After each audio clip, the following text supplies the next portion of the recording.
లోపలికి వెళ్దాం ఇదే పైన గుర్తం తీసుకెళ్తాం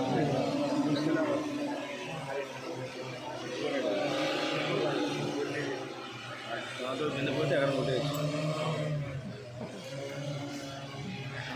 టైం కూడా సేవ్ అవుతుంది దిగే పర్లేదు మళ్ళీ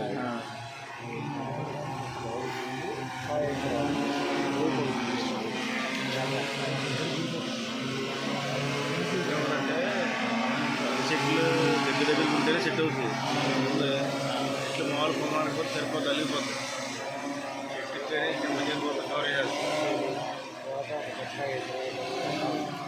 ఎత్తిమే పొంగలు సార్ మీరు ఎత్తిమే మన గుడికి వెళ్ళడం